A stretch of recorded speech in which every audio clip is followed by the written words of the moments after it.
Eu, assim, falar especificamente do Boko Haram eu teria dificuldade. Porque eu conheço muito pouco a realidade da Nigéria. Pode crer. Sei que lá tem muçulmano pra caramba e que tem conflito.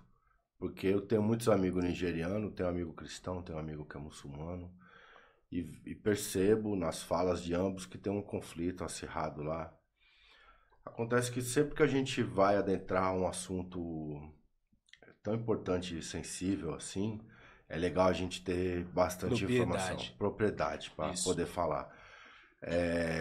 Em linhas gerais, o que eu posso falar para você é que toda situação que envolva extremismo, especialmente aquelas cujo produto desse mesmo extremismo é a violência, especialmente aquela que não é em autodefesa, não é em defesa da vida do inocente, não é em defesa das causas nobres e corretas, para mim, tenho certeza que para milhões, milhões e milhões e milhões de muçulmanos em volta do mundo, não é condizente com o Islã verdadeiro, tá ligado?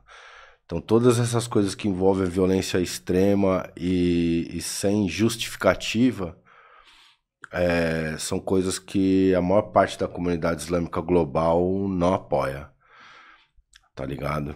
Porque a compreensão de um muçulmano em relação à violência, ela é muito simples.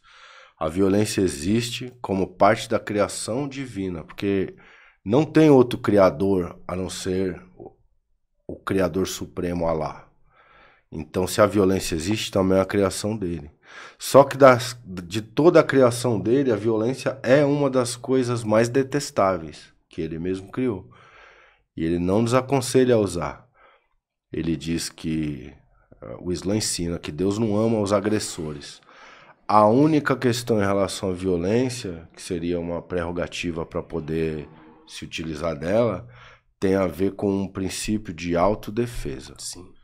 Tá ligado? Porque Deus não ama os agressores, mas ele também não quer que você morra torturado pelas mãos de um injusto, entendeu? Ou que o inocente sofra qualquer tipo de opressão. Então o muçulmano tem o dever e o direito sagrado de se defender e defender a vida do inocente nessas linhas bem estritas, assim. Nada mais e nada menos. A maior parte dos muçulmanos no mundo inteiro vê com bastante tristeza essas manifestações exacerbadas de violência em nome do Islã. No entanto, é muito difícil a gente falar qualquer coisa a respeito por não conhecer a realidade do país, qual que é o pé do conflito, o que aconteceu, como começou. Então é muito difícil opinar, assim. Mas, em linhas gerais, o que eu posso dizer é isso. O Islã ele não apoia a agressão, a violência. Apoia a autodefesa, que aí é outra história. E aí, falar de grupos é sempre complicado, porque geralmente eles pertencem a alguma ramificação, de uma ramificação, de uma ramificação, porque é uma fé global, certo? Que tem, igual o cristianismo. Quantos cristianismos existe? Entendeu? Sim. Quantas correntes? Um monte. Sim. Né? Você tem um protestantismo, um catolicismo, e dentro dessas tem um monte de vertente. É mais ou menos a mesma coisa no Islã, nesse quesito. Então, isso também tem que ser analisado, qual a interpretação de Islã que eles têm. Mas, em linhas gerais, não tem nenhuma interpretação de Islã que te dá salvo-conduto para você agredir pessoas. Nem verbalmente, nem psicologicamente, muito menos fisicamente. Pô, é louco isso daí, porque eu confesso pra você que eu nunca parei pra ler a Bíblia, nem o Alcorão, certo? E aí, às vezes, eu fico pensando assim, eu falo, pô, é o ser humano, né, mano? Tipo, cada um pensa de uma forma, cada um tem uma interpretação diferente. Então é como você falou aqui inicialmente, falou, pô, eu acho que pra mim tentar se aprofundar em algo tão sério, eu tenho que ter conhecimento. Importante. E às vezes, se eu não for parar pra ler um dos dois, eu vou procurar alguém que seja o do gueto pra falar do Islã, que é um cara que me passa uma boa energia, é um cara que eu vejo que é um cara bom, tá ligado? Porque muitas vezes também as pessoas podem se afastar também, tá ligado? Falar, mano, é aquilo ali, meu Deus do céu, mano, esses caras aqui é isso aqui. Então, Se não se afasta, se, sei lá, de repente não querer se afastar da religião ou ver com maus olhos, vai se afastar do gueto, que é um cara bom, tá ligado, meu mano? E tipo, vai falar, não, mano, esse cara aqui defende essas ideias. E é importante, né, a gente propagar, a gente falar, tá ligado? Isso que você acabou de falar aqui, né, meu mano? Sim. Por vários séculos, por exemplo, o Brau falou disso numa conversa com o Emicida, provavelmente no Mano a Mano. Eu sei porque foi uma coisa que repercutiu dentro das mesquitas. Os caras ficaram comentando. E o Brau, ele fala sobre, nessa conversa com o Emicida, ele fala sobre um período da história em que os mouros tiveram dominando a Península Ibérica. Territórios ali que compreendem Portugal, Espanha, e que foi um dos períodos mais justos que aquela região historicamente conheceu. E que foi no período da dominação islâmica. Então as pessoas, por exemplo, um judeu poderia praticar sua religião em paz, desde que pagasse imposto ao Estado como os outros cidadãos. O cristão podia praticar a religião dele em paz, ele tinha a proteção de um cidadão do reino como qualquer outro. Então foi um tempo de muita tolerância, prosperidade e de convivência harmoniosa entre pessoas de etnias e religiões diferentes. E porque assim, até dentro de uma situação de guerra, existe uma legislação islâmica, existe uma forma de você conduzir uma batalha, situações com prisioneiros, tudo isso. Então, assim, até propriamente os direitos humanos, como a gente conhece universalmente hoje, eles são baseados em leis islâmicas. Porque antigamente, como é que você ia negociar a vida de um prisioneiro? Nem haveria uma negociação, não era uma prática guardar prisioneiros, ficar alimentando. Eu matava todo mundo que era mais em conta, entendeu? Que é uma guerra, você tem poucos mantimentos, poucas provisões. Pra que você vai ficar alimentando o prisioneiro? Então, e outros prisioneiros são os inimigos. Uma vez capturados, deveriam ser mortos. O Islã acabou com isso aí, né, cara? O Islã deu dignidade para as pessoas, inclusive as vencidas pelos muçulmanos. E fora que essa coisa também da autodefesa, ela não nasce junto com os primeiros versículos revelados do Alcorão. Demorou.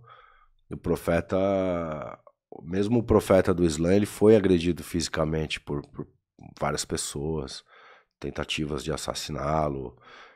Vários muçulmanos foram assassinados antes de Deus revelar os versículos que autorizavam a autodefesa. Aí os muçulmanos foram para a batalha, tá ligado? E aí tem uma história que era mais ou menos 300 muçulmanos mal alimentados, mal armados, contra uma tropa de 1000 caras, tudo bem alimentado, bem armado, numa posição geográfica melhor, estrategicamente falando. E aí os muçulmanos ficaram, obviamente, com medo, né? Porque era desproporcional a força que eles tinham perante eles. E aí Deus revela para o profeta que a vitória era certa. Que a vitória não era o forte, o mais habilidoso na espada, o mais habilidoso sobre os cavalos. Que a vitória só poderia ser dada com a anuência de Alá. Então os muçulmanos acreditam nisso, vão para a batalha e vencem. Pode crer. Um exército 3 vezes maior que o deles. Então é muito louco, porque muita gente fala que o Islã nasce da violência, e é muito pelo contrário. O Islã ajudou a civilizar um povo bastante afeito à violência, bastante um povo, você tenta imaginar, né, mano, um lugar de escassez, dos desertos, tá ligado?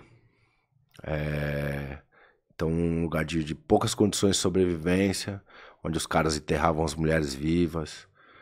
Então o Islã chegou e civilizou essas pessoas. Uhum. Entendeu? Trouxe uma dignidade que elas não tinham.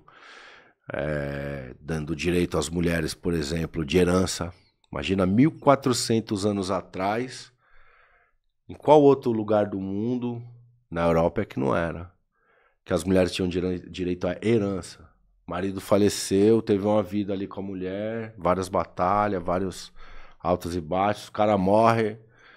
Como é que era antes do Islã? A mulher era tocada era vendida como uma escrava, era largada, abandonada à própria sorte.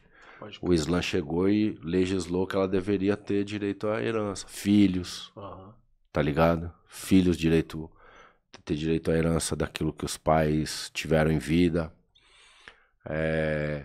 Direito da mulher, por exemplo, de se separar, divórcio. 1400 anos atrás, se uma europeia chegasse pro marido e falasse: eu quero me separar de você, ele ia separar o corpo da cabeça dela. Pode crer. Tá ligado? E o Islã deu esse direito para as mulheres.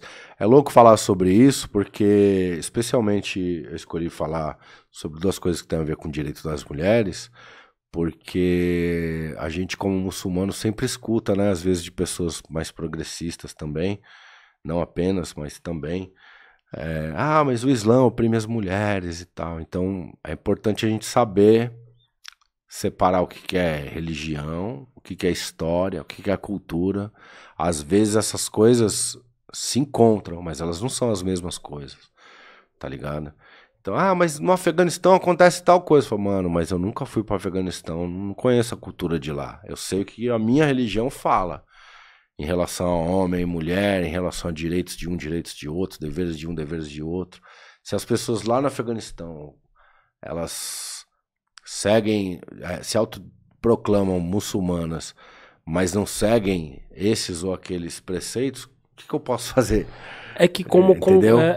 Da forma como... Porque às vezes é a cultura do lugar, sim, dentro da religião, que meio é como se desse uma misturada. Sim. Mas tem que saber separar, porque é difícil mesmo. Até para nós muçulmanos também algumas questões são difíceis.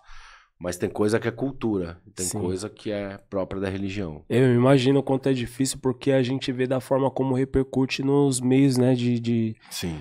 Da mídia. Então, tipo, você fala, a gente tava falando aqui da Nigéria, daqui a pouco a gente tá falando do Afeganistão, e, tipo, tudo isso acaba repercutindo. Então, meio que as pessoas que estão de fora, eu acho que elas têm uma visão única.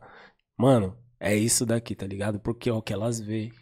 Vem na TV, tá ligado? E aí eu acho muito difícil não respingar nas pessoas, tipo, que não pensam da mesma forma, por exemplo, da mesma forma que esses grupos rebeldes, tá ligado? Dos mais radicais, inclusive. Sim.